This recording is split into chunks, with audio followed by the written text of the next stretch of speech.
경제 댓글쇼 경꿀쇼 문을 열었습니다.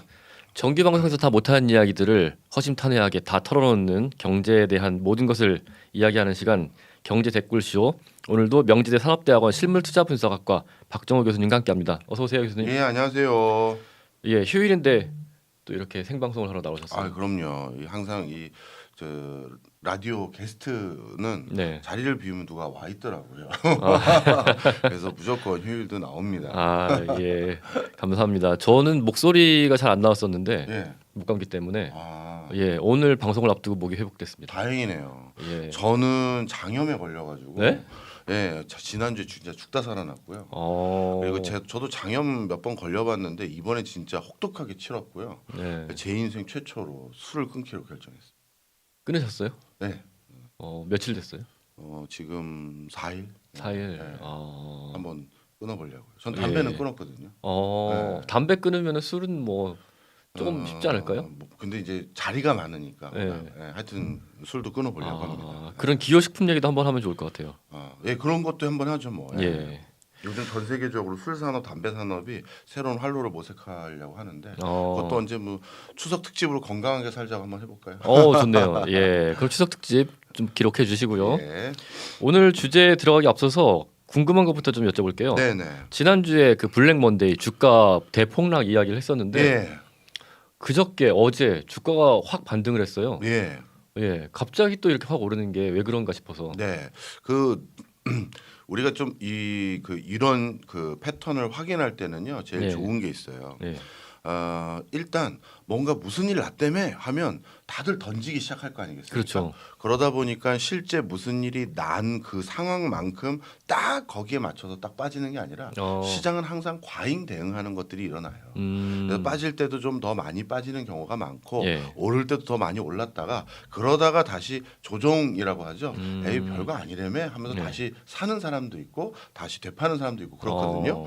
그런데 그러면 지난번에 대폭락 일어났었을 때 예. 그게 진짜 아무 일이 없었던 건지 역시 이번에 다들 옆에서들 불안불안들 했구만. 네. 예, 그럼 나도 조금 이번에는 옛날만큼 돈 안 넣고 현금 일부 확보해서 조금은 빼놔야지 이렇게 한 건지 그걸 확인해 보는 게 되게 중요해요. 예. 자, 그런데 이번에는 어떻게 됐느냐? 폭락하고 다시 급등했는데 예. 그럼 전 폭락하기 전 시점까지 종합 주가 지수들이 회복됐느냐 이걸 봐야 돼요. 그러니까 폭락이 쭉 됐는데 예. 야 진짜 아무 일 아니었던 거야? 다들 괜히 놀란 거야?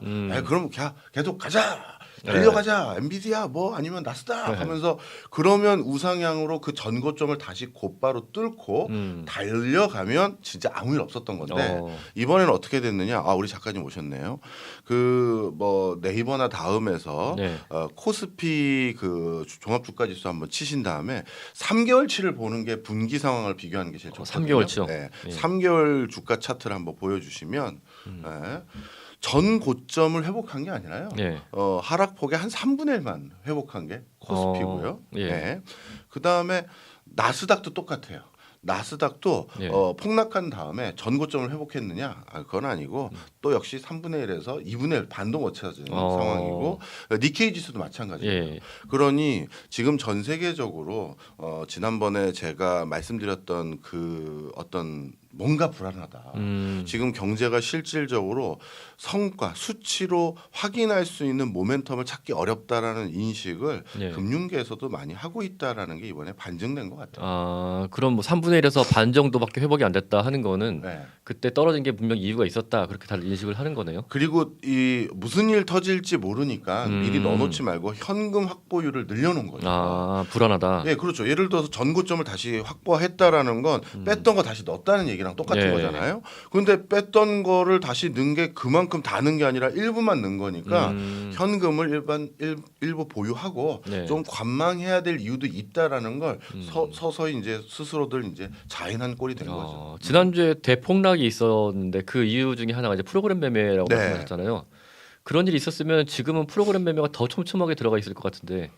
저는 그거는 이제 그 매니저들, 펀드 네. 매니저들마다 전략 전술이 다르다고 생각해요. 예를 들어서 현금을 일부 빼놨다라고 네. 하면 어떻게 보면 리스크 관리 그걸 일부 했잖아요. 네. 그럼 프로그램 매매를 이전과 동일한 수준으로 하거나 좀 느슨하게 해도 되겠죠. 아. 그리고 반대로 현금을 일부 빼놨다 하더라도 이거 봐 이럴 줄 알았어. 난 또 터지면 더 빨리 빼야 되니까 더 촘촘히 하겠다. 판단한 어떤 기관, 금융기관 같은 경우는 방금 말씀 주신 것처럼 네. 더 타이트하게 걸어놓고 걸어놓는 폭도 그냥 더 많이 걸어놓고 네. 이렇게 해놓겠죠. 아, 획일적으로 이렇다 저렇다 예측하기는 쉽지 않은데 어쨌든 불안한 상황. 그렇죠. 예. 자 그러면 이제 앞으로 그럼 투자를 우리가 어떻게 봐야 되느냐 이제 그건데요. 항상 우리가 장이 예. 크게 상승하는 장들은 두 가지예요. 아무 실질적으로 경제 긍정적인 효과가 없는데 예. 말 그대로 돈잔치 예. 유동성 뿌리는 경우 대세 상승이 일어나기도 하고 그 다음에 실제 경기가 너무 좋은 거예요. 2차 세계대전 저기 지금 나오네요. 네. 좀 보시면 코스피가 이제 2644거든요. 네. 오늘 이제 어떻게 될지 그건 이따 봐야겠습니다만 지금 보시면 급락했던 장에 네. 지금 뭐 어제 그저께 좀 올라가지고 거의 이제 반틈까지 올라왔네요. 네. 네. 이런 거라는 거예요. 저 그래프로 보니까 정말 폭락이 실감나는데요. 그렇죠. 절벽처럼 뚝 그러니까 떨어지네. 저렇게 빠지는 경우 드물거든요. 네. 다들 놀란 거예요. 뭐야, 네. 뭔데 했다가 이 정도까지는 아니네 해서 이제 한 반까지 올라온 거고 네. 뭐 나스닥이나 니케이도 준비되시면 보여주시면 저희가 그걸로도 또 한번 확인해드리겠습니다만 저런 거라는 거죠. 그래서 아직까지 의구심을 다 해소한 건 아니다. 네. 자, 그럼 다시 설명드리면 유동성을 기반으로 상승하는 장은 효과가 즉각적이에요. 야 이제 돈잔치 시작했다며 하면서 네. 저 급락했던 그래프처럼 급등하는 걸 하는 거죠. 우리 코로나 때 그랬었잖아요. 그랬죠. 그런데 실적 장세 예. 이제 정말 큰 호황 온다며 이런 실적 장세는 대세 상승이 일어나나 네. 유동성 장세만큼 그렇게 가파르게 올라가진 않아요. 그래서 반대로 그럼 얘기해도 똑같겠죠. 네. 제가 지난주에 나와서 저는 아직까지는 경기를 우려하는 쪽에 가깝습니다. 네. 그리고 저는 앞으로 이거 어떻게 경기를 실제 성적표를 가져올지 모르겠습니다 했잖아요. 네. 그럼 그것 때문에 경기가 안 좋아서 종합주가지수가 떨어지는 것도 상대적으로 천천히 일어나는 거죠. 그렇겠네요. 네. 그래서 유동성을 기반으로 한 증시인지 실적을 기반으로 한 증시인지 네. 그런 것들도 우리가 좀 구분해서 장을 좀 분석해야죠. 예. 어제 그제 주가 급등이 더 신기해 보인 거는 네. 최근에 네. 이게 이제 오늘 주제이기도 한데 네. 중동 전쟁이 일어난다고 계속 임박했다 하는데 오히려 반등을 하니까 네. 중동 전쟁이 일어나는데 어떻게 반등을 하지 하는 생각이 들어서 오늘 주제를 가져왔거든요. 예. 저도 이거 하고 싶었어요. 우리 예. 경꿀쇼에서 많은 분들이 저 양반은 경제하는 양반이 뭔 주제 넘게 무슨 전쟁 얘기를 하고 국제 정세 얘기를 하느냐. 아닙니다. 투자를 하거나 경제하는 사람들은 늘상 가장 큰 변수인 전쟁을 예. 어떻게 바라봐야 되는지를 봐야 되거든요. 그렇죠. 그런데 저는 이번 이란 이스라엘 전쟁 그 전에 하마스와 이스라엘 간의 전쟁을 보면요. 네. 이제 꽤 시간이 지났잖아요. 네. 시계열 레코드가 좀 생기니까 네. 이제는 제가 좀 어디서도 논평 안 했거든요. 근데 이제는 좀 논평을 할 수 있을 것 같아요. 네네. 저는 취재 기자는 아니니까 데일리로 뭔가 정보를 탐색하진 못해서 예. 몇 개월 지나면 뷰를 드릴 수 있는 건데 결론은 뭐냐? 제가 이렇게 적어왔어요. 이란 이스라엘 간 분쟁은 아직 네. 전쟁이 아니니까요. 네. 분쟁은 정치적 리더십들 간에 국내 여론을 고려한 약속 대련. 조금 풀어서 설명을 하자면은 네. 이란 이스라엘의 짜고 치는 곳 지도자들이 국내 여론 생각해서 이러고 있다. 맞습니다. 좀 좀 설명 드릴까요? 예. 예. 일단 네타냐후가 지금 그 고립무원이고요. 네. 이걸 뭔가 자기가 지금 국민들에게 제가 적극적으로 지금 전쟁하고 있습니다. 이렇게 나스닥 자료 준비됐다니까 요거까지만 네, 그러시죠. 말씀드릴게요. 보시면 나스닥 저기도 뚝 떨어졌네요. 네, 뚝 떨어지고 역시 전고점을 아직 회복을 못했어요. 예. 네, 그런 상태로 지금 보고 있는 거고요. 예를 들어서 뭐 며칠 더 지난 뒤에 전고점을 넘어갔다. 네. 그러면 제 투자 방식은 더 넣어요. 그때서야. 오히려. 왜냐하면 전 쫄보라고 말씀드렸잖아요. 네. 저는 떨어졌을 때 야 싸다 바겐셀이라 사지 않아요.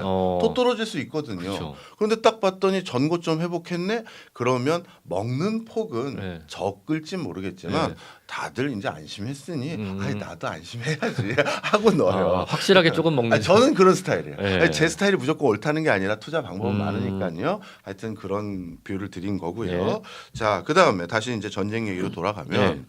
네타냐후가 지금 몇 가지 악재가 어마어마한데요. 일단 지난번에 하마스가 기습했지 않습니까? 하마스가 기습하고 난 뒤에 어떤 일이 정확히 있었냐면 하마스의 그 게릴라들이라고 해야 될까요? 테러리스트라고 네. 해야 될까요? 이스라엘 입장에서는 네. 그 사람들이 가자 지구를 넘어서 기부치로 치고 들어왔어요. 네. 그런데 어떤 일이 있었느냐? 아니 그 지금은 그쪽 동네 주민들 다 육성이 나왔어요. 네. 아니 반나절이 지났는데도 군경이 코빼기도 안 보였다. 아니, 도대체 어떻게 이럴 수가 있냐? 우리가 안보 문제가 생겼구나. 안보 문제가 생긴 네. 거예요. 그리고 그동안 가자지구나 뭐 이런 데는 항상 네. 우려되는 지역이니까 네. 군경이 삼엄한 경계로 네. 지켜준다고 했고 네. 여러 가지 방공망이라든가 이런 시스템이 가동된다고 했는데 가동된 것도 없었고 그렇죠. 군경은 반나절 가까이 안 나타나는 건 말도 안 되지 않냐. 네. 그래서 가족들도 납치돼 갔잖아요. 네. 그래가지고 원래는 하여튼 지금 이 전쟁 좀 어떻게 일단락 되고 나면요. 휴전되고 나면 네. 책임을 묻겠습니다. 이거를 지금 네타냐후는 걱정할 수밖에 없는 상황이에요. 예. 아니 반나절 동안 뭐 했는지 얘기해라라는 그렇죠. 거죠. 그게 내부적으로 지금 굉장히 뜨거운 이슈고요. 음. 그러면 네타냐후 입장에선 그때 전쟁 끝난 뒤에 문매를 맞아야 될 일이 남았는데 네. 그 문매를 덜 맞기 위해서는 감정적으로 뜨거운 시점을 뒤로 한참 미뤄야 되겠죠. 그러니까 전쟁을 장기간으로 끌고 가야 되는 게 하나 있고요. 예. 그다음에 그래서 지금 여기 그 납치돼서 가족을 잃으신 분들의 진짜 마음을 달래기 위해서 내가 저 하마스를 비롯해서 하마스 뒤에 있는 저 이란까지 네. 내가 단죄를 했다. 이것까지 해야 본인이 정치적 책임이 줄어들 거 아니에요. 네. 바로 그런 이유들로 인해서 전쟁을 지금 길게 끌고 가고 네. 확전 아닌 확전, 이란까지 책임을 묻는 이런 제스처를 하나 하는 게 있고요. 또 네. 하나가 더 있어요. 네타냐후가 지금 국제사회로부터 어떤 상황이냐면 국제형사재판소에서 네타냐후 총리뿐만 아니라 갈란트 이스라엘 네. 국방장관의 체포영장이 떨어졌어요. 네, 전쟁 범죄라는 거죠. 네. 야 거기선 테러를 했는데 네가 학살을 해? 전쟁을 해?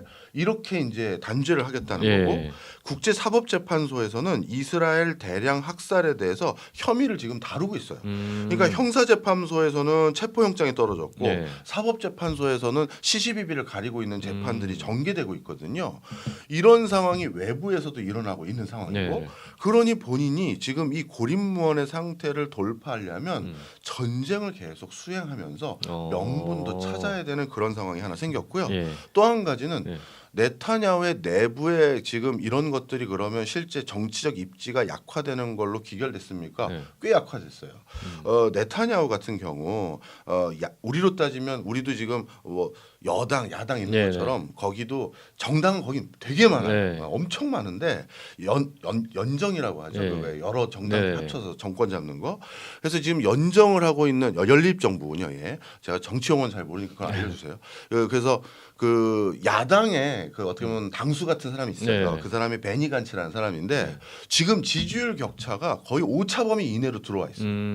그런데 이제 그 어떤 게 하나 그나마 네타냐후를 살렸냐면 작년으로 제가 기억하는데 이스라엘에서 헌법을 개정했거든요. 네. 총리를 탄핵할 수 있는 법적 근거는 두 가지밖에 없어요. 건강, 네.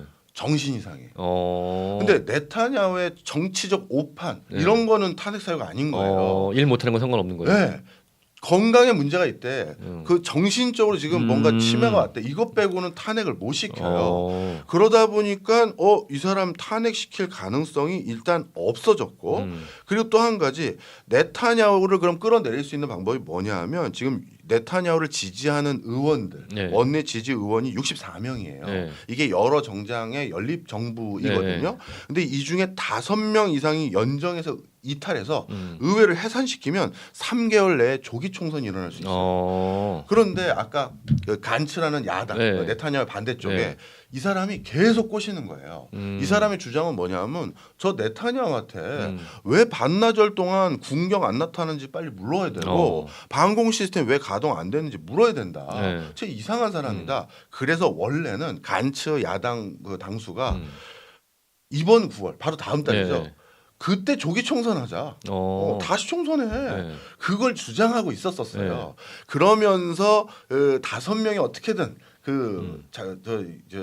네타냐후 지지하지 말고 일로 넘어오라고 했더니 이제 네타냐후 입장에선 한 명이라도 이탈되는 걸 막아야 되잖아요. 그쵸.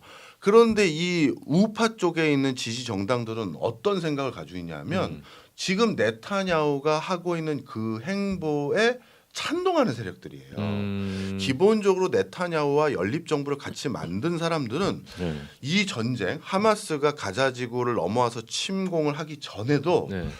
이거 미국이 점점 우리 이스라엘을 신경 안 쓸 것 같아. 그리고 중동 지역에서 미국이 슬슬 발 빼고 있는 상황이야. 그리고 이란은 점점 중동 지역에서 그 교두보를 점점 높여가고 있어. 이 판세를 어떻게든 바꿔야 되는데 그 전략 전술이 뭘까? 그거 고민하는 사람들이었어요.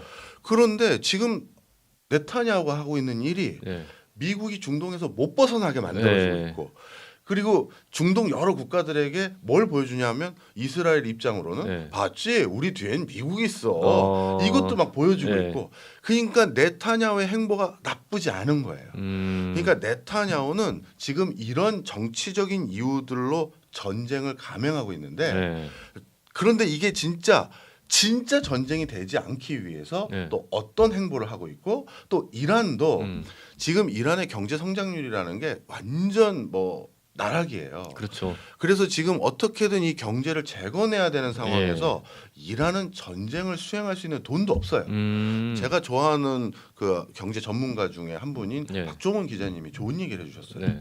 전쟁은 돈 있는 나라들이 하는 거예요. 그렇게 얘기하셨거든요. 돈 없으면 전쟁도 못하죠. 그렇죠. 네. 돈 없는 나라가 무슨 전쟁을 감행하냐. 1차 세계대전도 독일이 저 침공하기를 결정한 게 그 당시 산업혁명 많이 해가지고 돈 많이 벌 때니까 그걸 한 거다 이렇게 얘기해 주셨거든요.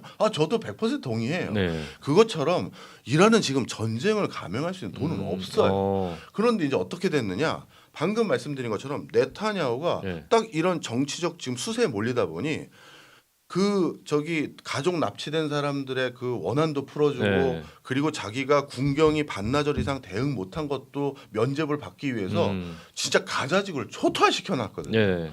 그런데 가만히 보면 이스라엘 국민들이 보기에 저 가자지구를 꽁꽁 묶어놔서 이렇게 급습할 수 있는 무기 이런 거 우리가 어디서 구할 수 없게 만들어놨는데 저 무기는 누가 준 거예요? 이것도 책임을 물어야 될 거 아니에요. 배후까지 책임을 묻자. 그런데 그 무기 누가 줬겠어요? 이란이 준 거란 말이에요. 그래서 가자 지구에 그 하마스들이 이렇게 넘어올 수 있는 결정적인 무기를 준 건 이란이 뒤에 배후에 있다는 건 이미 다 알거든요. 그러니 안 되겠다. 이번엔 이란까지 책임을 묻는 제스처를 네타냐후 입장에선 제가 이란까지 책임을 물겠습니다. 이거를 한 거죠. 그런데 여기서도 우리는 이란이라고 표현을 하지만 자 우리 외국에서 대한민국을 누굴 저격하거나 누구에게 뭔가 비판을 했어요. 저격이라는 표현 너무 강했으니 비판이라 바꾸겠습니다. 비판을 했는데 그게 우리나라로 따지면 뭐 국민의힘 쪽에 있는 누구들을 비판한 것과 민주당 쪽에 있는 누구를 비판한 걸 많은 우리 국민들 중에서 지금 다 지지하는 정당들이 다 다르시니까 대한민국을 비판했다고 생각하지 않고 저쪽을 비판했다고 생각하시는 분들도 많을 거 아니에요. 그렇죠. 그래서 우리 언론에서는 그냥 이란을 비판했다, 이란을 때렸다 이렇게 얘기하는데 이걸 또 들여다봐야 돼요. 그게 또 다르구나. 네. 그래서 네타냐후는 그 총과 칼과 대포를 준 이란까지 제가 단죄하겠습니다 하면서 내부를 수습하려고 이제 딱 들어가기 위해서 뭘 했냐 하면 시리아에 있었던 뭐였습니까? 그 이란 대사관. 그거를 이제 타격했잖아요. 아마 맞을 거예요. 시리아에 있는 걸로. 거길 타격했을 때 거기에 누가 죽었느냐 타격해서 혁명 수비대 쪽에 있는 장군과 장교들이 사망했어요. 그런데 제가 찾아놨네. 4월 1일이네요. 네. 제가 날짜를 체크해 드리려고 날짜 찾아왔는데 네. 4월 1일 날 이스라엘이 시리아 주재 이란 대사관 부지에 있는 영사관 건물을 폭격했거든요. 그런데 그 영사관 건물 안에 있는 사람들이 누구냐면 이란 혁명 수비대에 있는 모하메드라는 사령관부터 해서 장군부터 해서 5명의 장교가 사망했는데 이 5명의 장교와 모하메드 장군은 강경파예요. 이스라엘에 대해서. 이스라엘이라는 나라는 이 중동 지역에서 없어져야 된다. 이란 혁명 수비대는 그런 사고를 가지고 있어요. 근데 얼마 전에 이란에 대선했지 않습니까? 그 대선으로 새로 대통령 당선된 사람과 이 대통령 당선을 지지했던 유권자들은 그거와는 또 좀 결이 달라요. 그렇죠. 온건파죠. 네. 아니 지금 이스라엘하고 우리가 전쟁 같은 거 하면 안 되고요. 우린 지금 경제 재건하고 그리고 이스라엘이라는 나라는 뭐 우리 이란하고 게임 안 돼요. 우리 이란이 경제만 재건하면 이 중동 전체는 이란판입니다라는 걸 믿고 있는 사람들이에요. 그러니 딱 지금 누구만 깬 거다? 온건파는 건드리지 않고 강건파만 건드린 거예요. 그래서 어떻게 보면 이스라엘도 딱 보니까 이란과 전면전이 생각이 있는 게 아니라 그 총하고 칼준 애들, 그 애들만 딱 그 뭐라고 하죠? 그 도려내는 거를 그 부분만 수술할 때 그 환부를 드러내는 것처럼 그렇게만 한 거예요. 그런데 이제 문제는 이란 내부죠. 어떻게든 그래도 이란인이 사망한 거고 이란의 아주 그러죠 외과적 수술 깨비님 죄송합니다 제가 언어적으로 제가 약한데 이분 뭐 상품 하나 드리죠. 깨비님 커피 드리겠습니다. 외과적 수술로 그 한 분만 도려낸 거예요. 그런데 이제 내부의 문제죠. 우리가 이 내부 정치에서도 약간 중도 성향인 분이 계시잖아요. 때로는 온건적인 생각도 했다가 강경한 생각도 했다가 또 온건파들도 분위기 달라지면 강경으로 돌아서고. 근데 이란 입장에선 아니 이게 국제법상 우리 대사관 부지면 우리 영토인데 영토 때린 거 아니야. 그리고 우리 군은 수뇌부 군은 아니지만 이란 혁명 수비대도 군에 준하는 거니까 그 군에 준하는 사람들이 크게 다쳤는데 우리도 뭔가 보복을 해야 되지 않겠느냐. 심지어 또 이란 대통령 취임식 축하하러 온 사절단이 죽었으니까. 그것도 있었죠. 그래서 그런데 이제 그 전 단계를 또 얘기하려는 거예요. 제가 합동 대련이라고 얘기하는데 그래서 어떻게 됐느냐. 4월 1일 날 시리아 주재 이란 대사관 부지 영사관 폭격한 뒤에 4월 13일 토요일 그러니까 한 12일 정도 지난 거죠. 그때 이란이 이스라엘 남부 네바팀이라는 공군기지하고 헤르몬산에 있는 군사시설을 이제 타격을 했거든요. 드란, 순항미사일, 탄도미사일 이런 걸 300개 이상 발사를 했다라는 거예요. 자, 그런데 여기서부터 희한한 점이 있어요. 300개 이상의 순항미사일과 탄도미사일과 드론을 발사를 했는데 99%를 요격을 하고 공식적으로는 공식적으로 사망한 사람이 미사일을 300개를 날렸는데 한 명이에요. 한 명 죽은 거예요? 한 명 공식적으로는 뭐 비공식적으로는 이란이 몇 명 죽었어요 했는데 그 숫자도 몇백 명도 아니에요. 그럼 도대체 이게 뭐 어떻게 된 거야? 이것도 참 이상하고 그런데 이제 쭉 살펴봤더니 이제 뭐 한 좀 지났잖아요. 4월 달이었으니까. 그랬는데 하나하나 밝혀지기 시작한 게 어떤 일이 생겼느냐. 자국의 영사관 폭격한 걸로 대응한 그 전쟁이 그 전쟁에 준하는 그 미사일 300개 쏜 게 그거 쏘기 전에 72시간 전에 호세인 이란 우리로 따지면 외교장관이에요. 외교장관이 백악관에 전화해 줬어요. 알려준 우리 거예요? 토요일 날 미사일 쏠 거예요. 알려준 거예요. 72시간 전에 준비하세요.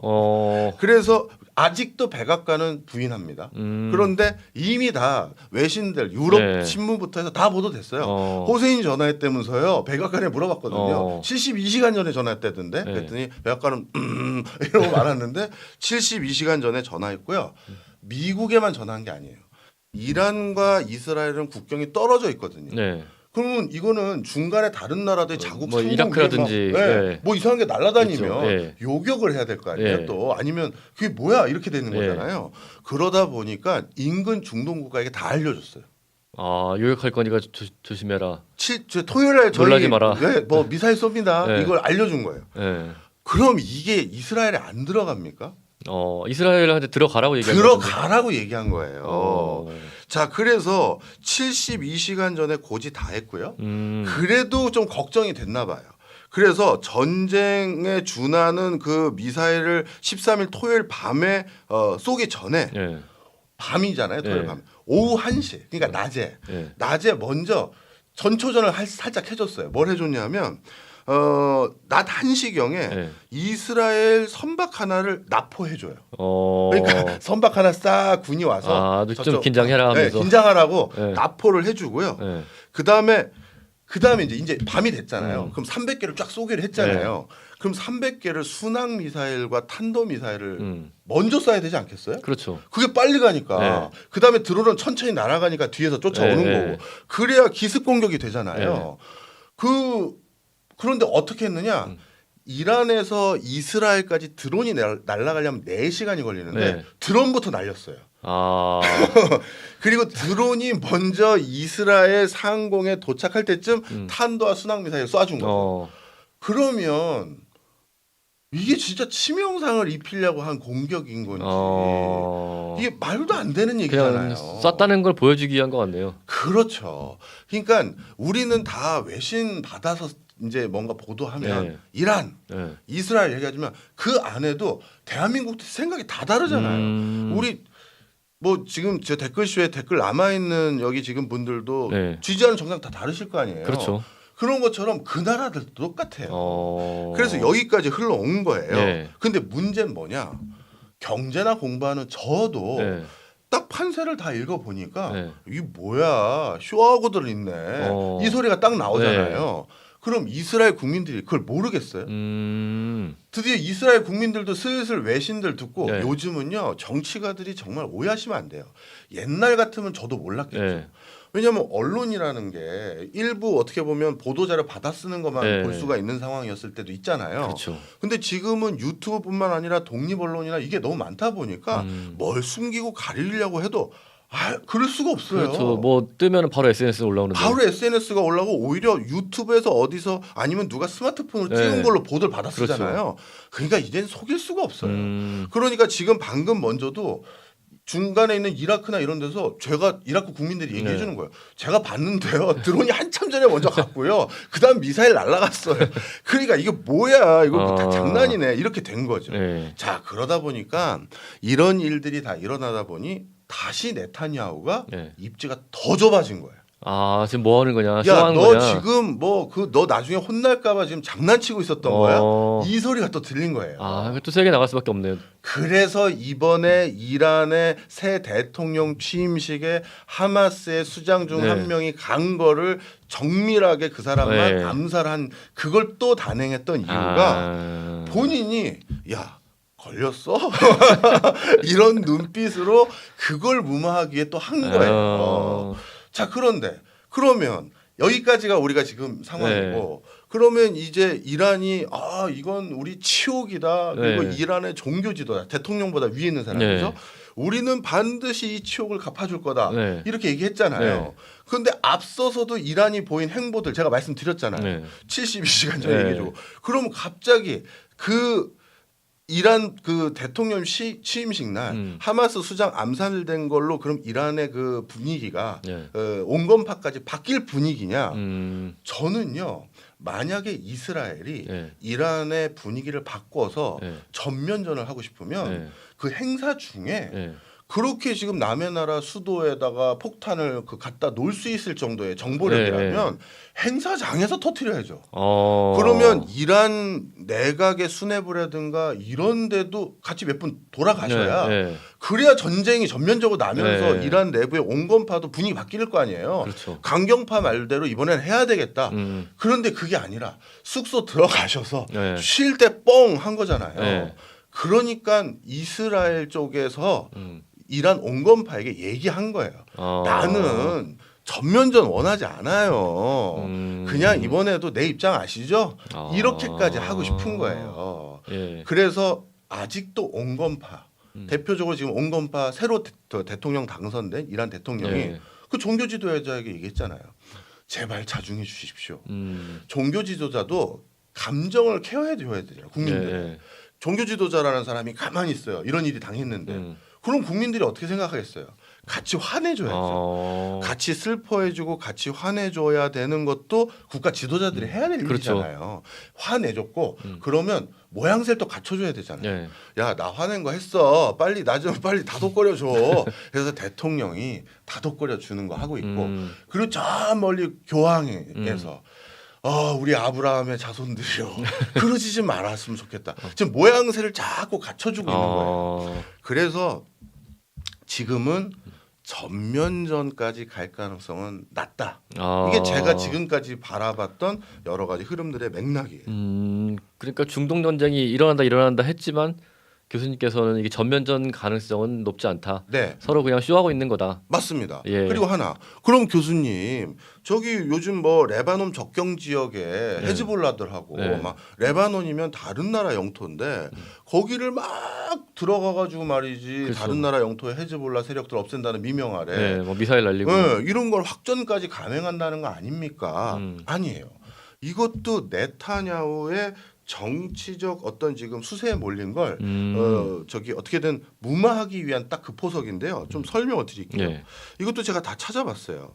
1978년도에 캠프 데이비드 협정을 통해서 드디어 이스라엘이 그때서야 네. 이집트하고 수교를 맺습니다.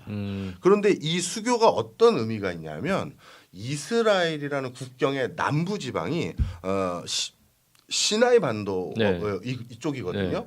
이쪽의 국경 문제를 일단락한 거예요.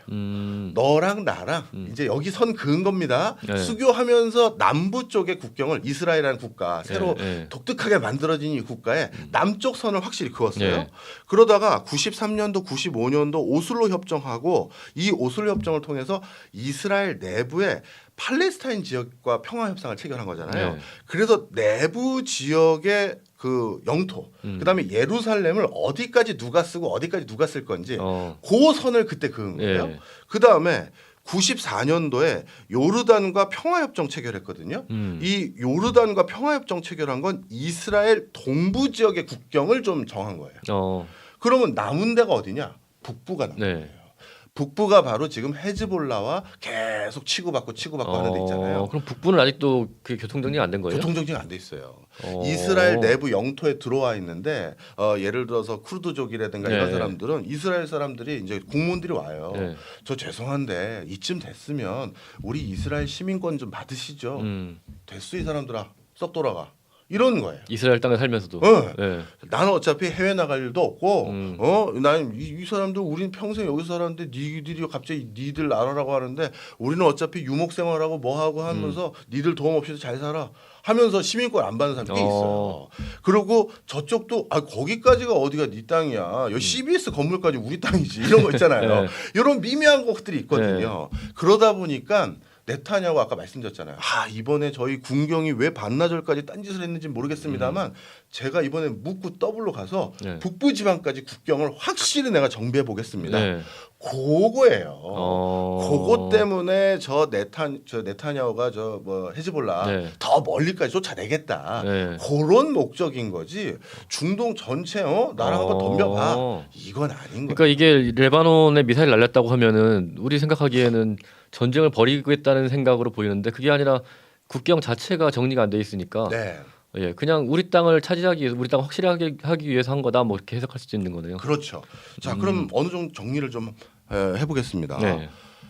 제가 6개월 동안 이 전쟁을 어떻게 추적 관리해야 되는지 4월 달부터 본 거거든요. 네. 그럼 오늘 지금 제가 쭉 정리를 해드린 네. 거예요. 왜냐하면 경제 뭐 투자하실 때는요 중요한 이벤트들은 일지를 적어두셔야 돼요. 제가 저도 개인 투자 많이 해요. 네. 그런데 그럴 때 전쟁 같은 경우는 개인 투자하는 사람 입장에서 도대체 이걸 어떻게 투자 패턴으로 잡아야 될지 알 수가 없잖아요. 사실 전쟁은 전쟁 난다는 얘기만 들어도 돈부터 빼는 게 전쟁인데. 뭐 그런데 예를 들어서 그랬다가 네. 좋은 투자 기회들 다 날릴 그렇죠. 수도 있으니 물론 저 같은 쫄보는 전쟁 난다고 하면 일부 당연히 현금화해요. 네. 그런데 계속 현금으로 놓으면 이득은 없으니까 그렇죠. 이게 진짜 전쟁일지 아닐지 자꾸 판단하려고 노력을 하는데 그러려면 이렇게 일지를 쓰셔야 돼요. 네. 항상 네. 선거도 마찬가지예요. 일지를 써보셔야 돼요. 누가 대통령이 될지 네. 대통령 후보들이 무슨 얘기 얘기를 할지 네. 아 그러면 지금 뒤에서 누가 정치 자금 많이 주는구나 뭐 이런 걸 그런 식으로 가름하는 네. 건데 자 그래서 요렇게 이렇게 일지를 쓰다 보니까 저는 뭐 제 판단이 틀릴 수 있습니다. 근데 저는 하여튼 약속 대련이고 네. 그러면 자 지금 이란 다시 한번 설명드릴게요. 네. 이란은 정치적으로는 지금 경제적으로는 죄송합니다. 경제적으로는 지금 전쟁을 할 수 있는 상황도 아니고 네. 그리고 많은 학자들이 네. 한 3, 40년 지나면 3, 40년도 아니에요. 한 20년 정도만 지나도 뭐 중동 아라비아 반도는 이란이 패권 국가예요. 인구 숫자도 그렇고 그다음에 기술 역량도 그렇고 네. 전 세계에서 여성 공대생이 제일 많은 나라가 이란이에요. 그래요? 네. 이란은 옛날부터 서구 열강들이 자꾸 경제 제재하고 억누르고 뭐 네. 이렇게 하다 보니까 부국강병 공대 육성해야 된다. 무기 만들어야 된다. 기술 육성해야 된다. 이게 국치이기 때문에 그냥 석유 파는 나라가 아니에요? 아니에요. 그래서 공대 역량이 굉장히 높아요. 네. 그만큼 내부가 아주 탄탄한 국가예요. 그러다 보니까 국제사회 한번 문을 열기 시작하면 네. 중동의 다른 나라들이 아주 깨갱해요. 어. 그런 국가이다 보니 예. 계속 뭘 하고 싶으냐 하면 이거예요. 중동 지역의 전체를 아우르는 뭐 어떤 큰형님 같은 모습 네. 이런 걸 하고 싶은 거예요. 그래서 원래 이번에도 그 하마스에게 총중계 이란인 건 다 알잖아요. 네. 그런데 이스라엘이 하마스 침공하니까 네. 중재자 노릇을 한 게 이란이거든요. 그렇게들 싸우시면 안 되는데 적당히들 하십시오. 이런 거 하고 네. 그 다음에 갑자기 하마스가 이렇게 뭐라고 할까요? 이렇게 딱 극단적인 탄압을 받으니까 네. 중동의 여타 세력들, 그 중동의 여타 세력이라는 헤즈볼라라든가 예멘 반군이라든가 뭐 이런 사람들 전부 다 네. 이란이 뒤에서 정말 정확히 말하면 이란의 혁명수비대가 뒤에서 돈 대주고 지원해 주는 거거든요. 거기 군인들도 월급 받아야 되잖아요. 네. 그러니까 이란은 전 아랍 세계를 아우르는 지도자, 큰 큰 형님 이런 이미지를 계속 심어주고 싶은 거예요. 예. 전면전을 하려는 게 아니라. 그러면 이스라엘이라는 나라는 점점 위태위태하고 미국까지 나가면 더 네. 위태롭고 그리고 저기 지금 석유만 전면적으로 의존하고 있는 저 사우디 네. 또 UAE 예. 이런 쿠웨이트 예. 이제 점점 석유 세상 아닌데 그 과학기술 가지고 있는 나밖에 없는데 핵기술 가질 수 있는 나라는 나밖에 없는데 예. 그러면 굳이 그럴 필요 없이 계속 큰 형님 노릇만 하면 되거든요. 그래서 이란도 이번에도 어떻게 보면 큰 전쟁 안 벌린다. 그럼 결론 요약하겠습니다. 네타냐후 국민들이 나한테 손가락질 할까봐 예. 중강도로 중기전을 이상을 하고 싶어요. 예. 중기전 이상. 계속 화제를 돌리면서, 만들고 싶은 예. 거죠. 이란 전쟁이 일어나면 안 되고 일어날 필요도 없고 예. 자기가 이제 큰 형님 노릇을 하는 역할만 보여주면 되니까. 자존심만 세우면. 네, 저강도로 예. 장기전에 갔으면 좋겠다. 네. 왜 저강도로 장기전이 되면 자꾸 주변에 있는 이란 아랍 세력들이 예. 이란을 쳐다보게 되거든요. 예. 그런 맥락으로 봐요. 이란 같은 경우 지금 경제가 힘들어진 게 네. 경제 제재를 받고 있어서 그런 거잖아요. 네. 이번 기회에 그 경제 제재 풀려고 노력하고 있다는 얘기가 들리더라고요. 그것도 마찬가지죠. 지금 이게 저강도, 네. 그러니까 실제 전쟁 안 일어나면서 계속 주가도 불안하다, 유가도 불안하다, 뭐 미국 유권자들도 저 중동 전쟁 나면 또 다시 물가 오르는 거 아닙니까? 네. 이 소리 하는 거 미국 걱정할 거 아닙니까? 그렇죠. 그러니까 나 전쟁 진짜 하기 싫은데 그럼 경제 제재 어떻게 되는 거예요? 네. 그리고 뭐 어떻게 할 겁니까? 교섭 카드만 좋아진 거잖아요. 그런데 그런 교섭 카드 오랫동안 들고 있고 싶겠죠. 네. 장기전인 거죠. 저강도 장기전. 그럼 지금 중동 전쟁 가능성은 그렇게 높지 않고 네. 그보다는 그 뒤에 있는 이 각 나라들의 뭐랄까 노림수를 좀 보자 하는 말씀이시고요. 그렇죠. 예. 그러면은 뭐 우리의 투자에서는 막 굉장히 불안해하면서 이거 당장 뭐 돈을 빼야 된다 그런 상황은 아니라고 보면은 예. 그럼 어떤 부분에서 우리가 그러면 좀 기회를 잡을 수 있을까요? 네. 그러면 지난 블랙 먼데이에서 예. 이게 저만 이런 분석을 했다고 보진 않아요. 예. 왜냐하면 제가 오판한 게 있을까 싶어서 뭐 뭐 미국의 뭐 보수 성향의 브루킹스를 비롯해서 또는 진보 성향의 또 어떤 데 이런 데도 어떤 관점인지 또 유럽은 어떻게 보는지 저도 많이 볼 거 아닙니까? 봤더니 전쟁과 관련된 리스크가 주가나 투자에 지금 큰 뭐랄까 웨이트 그러니까 가중치를 두진 않더라고요. 다른 사람들도 그러니까 폭락도 전쟁 많이 고려하고 그런 건 아닌 것 같아요. 그래서 이 전쟁 변수가 내 지금 투자 포트폴리오나 이런 것들에 대해서는 큰 변수로 생각하실 필요는 없어 보인다. 아직까지는. 예. 네, 오히려 다른 변수들을 더 우리가 생각해 볼 필요가 있다. 이렇게 보시면 될 것 같아요. 예. 뭐 다들 중동 전쟁 곧 벌어진다고 불안하다 했는데 사실은 그렇지 않다. 다르게 볼 수 있다 하는 말씀해 주셨고요. 네. 예. 오늘 안 한 거 있는지 한번 볼까요? 아니요. 네. 굉장히 걱정스러운 상황이었는데 교수님이 딱 풀어주시니까 네. 좀 안심이 되고 다음에는 그럼 어떤 부분을 눈여겨봐야 될까 그런 이제 새로운 또 설렘 기대감이 그런 게 생기네요. 네, 이 과정에서 제일 오히려 걱정하는 것은 사우디입니다. 사우디는 본인들이 중동의 수장 역할을 계속 하고 싶어해요. 네. 근데 누가 봐도 그냥 중동은 그냥 계속 이란이 목소리가 커지겠다 이런 걸 알고 있고요. 그리고 정말 아이러니. 원래 중동에서 미국이 제일 친하게 지냈던 나라가 원래 어디예요? 이란이잖아요. 원래는 그랬죠. 원래는 그랬잖아요. 그러니 국제 정세는 정말 비정한 거예요. 그러면 이스라엘의 전략적 가치가 조금 이제 그렇게 크지 않고 이란도 굉장히 뭐라 볼까요? 그 잘 지내야 될 상황이면 미국이 사우디 싹 등 돌립니다. 지금은 이란과 척을 지면서 석유 필요하니까 사우디랑 잘 지내는 건데 사우디 왕자들도 알아요. 그러면 오히려 이제 이스라엘과 이란의 분탕질 또 중동에서 이란이 성장하지 못하게 하는 분탕질을 사우디나 다른 석유 국가들 뒤에 미국의 뒷배를 두고 있는 그들 국가들이 또 뭐 하는지를 보는 게 관전 포인트입니다. 아, 조만간 또 아예 분위기 바뀔 수도 있겠네요. 그렇죠. 예. 예, 오늘 중동 정세를 풀어주시면서 경제 이야기까지 쭉 다뤄봤습니다. 명지대 산업대학원 실물투자분석학과 박정호 교수님 수고 많으셨습니다. 고맙습니다. 왜 갑자기 이게 멈췄지?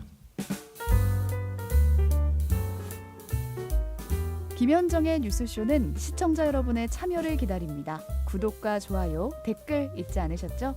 알림 설정을 해두시면 평일 아침 7시 10분 실시간 라이브도 참여하실 수 있습니다.